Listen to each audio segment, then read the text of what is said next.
Salam hormat kepada aparatur penegak hukum yang ada di Indonesia, terutama yang sekarang lagi disoroti masyarakat seluruh Indonesia dalam kasus Vina ini yang tidak terungkapnya selama 8 tahun.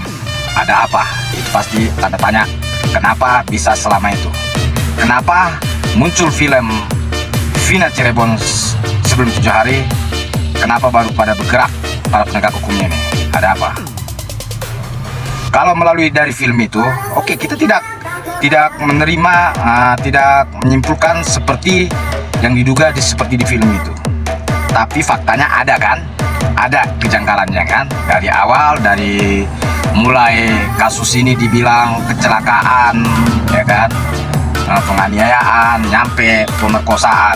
Nah, untuk para aparatur negara, apalagi para penyelidik yang mengusut tuntas kasus Vina ini yang 2016, ya kan? Pasti mereka masih ada yang ikut serta menyelidiki sampai sekarang, ya kan? Tolong dong untuk Bapak Kapolri, Bapak Wakapolri, diselidiki anggota-anggotanya ini. Soalnya sangat janggal sekali saya melihat anggota-anggota polisi ini, oknum-oknum polisi ini. Ya, saya tidak menuduh oknum-oknum polisi. Pada saat konferensi pers menunjukkan pelaku utama Peggy Setiawan atau Peggy alias Perong atau Robi yang dibilang Robi Setiawan. Kenapa pada saat konferensi pers itu, kenapa kalian tidak terbuka? Kenapa tidak kasih ruang sama Peggy Setiawan ini untuk memberikan keterangannya?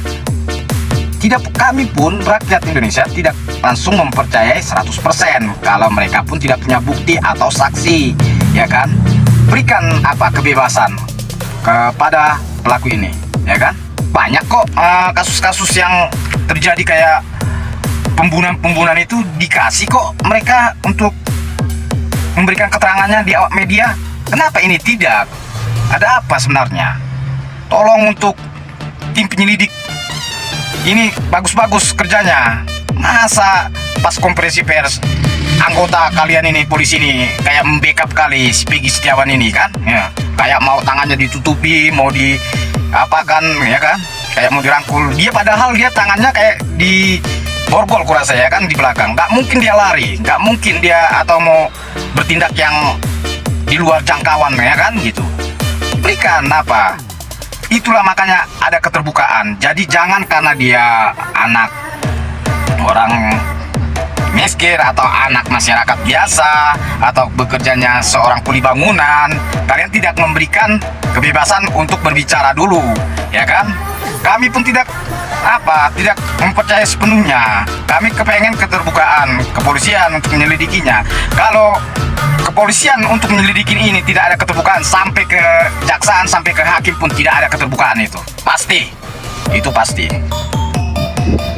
Saya tegaskan kepada Aep, saksi mahkota para kepolisian, ya kan, yang menerangkan Peggy bahwa dia pelakunya.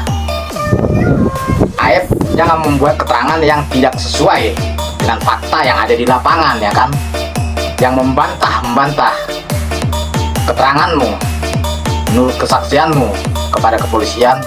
Banyak orang yang mencurigai kesaksian Anda, Aep, ya. Kalau menurut pandangan saya ya lokasinya jauh. Lokasi warung sama lokasi tempat nongkrong yang terjadi pelemparan itu jauh gitu. Jadi kayaknya sangat tidak mungkin gitu. Kalau AF melihat detail itu ada Peggy di situ. Ini yang saya permasalahkan itu Peggy.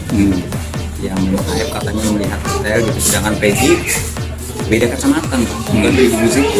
AF bilang sering melihat Peggy setiap hari, nggak mungkin. Mereka sana ada aktivitas yang seperti sebelumnya saya udah kasih tahu gitu. Walaupun hanya studi bangunan, Aibnya juga ada aktivitas. Tidak mungkin mereka nongkrong di depan lalu Aib keluar gitu tuh, mengamati satu persatu. Saya setiap hari lewat melihat mereka kadang gitaran di gang gitu tuh. Ya sambil saya pakai motor, kadang saya jalan kaki gitu tuh Pak. Ya hanya sebatas sekilas gitu tuh Pak. Setelah lewat 8 tahun, Aib dengan meyakinkan banget, dengan sangat yakin, wah ini orangnya, ini orang itu yang membuat hati saya tuh kayaknya nggak terima gitu loh. Aib bilang begitu, ya ayo ketemu aja, seperti itu biar bisa diklarifikasiin. Jadi kalau berdasarkan keterangan Aib, menurut Kang Ferry sendiri seperti apa? Ya tidak benar. Termasuk dia melihat dari warung rokok itu. Kan saya sudah survei Pak. Kalau Kang Ferry tahu sendiri, Aib itu setiap harinya di situ atau gimana?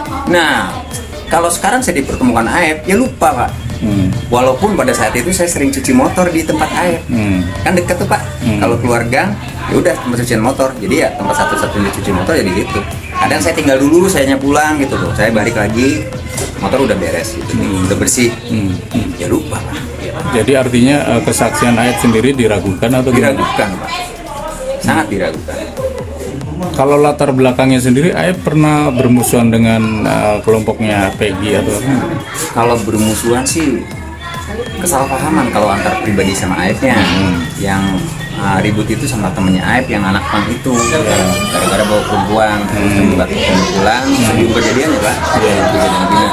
Terus beberapa minggu atau beberapa bulan lah, ada kejadian, udah mereka ditangkap. Sudah kita dengar kan keterangan dari saksi yang juga tinggal di komplek tersebut mengatakan kesaksian Aib itu tidak benar, dia berbohong ya kan, tidak masuk akal dan tidak masuk logika. Jadi ini si Aib ini diperiksa enggak?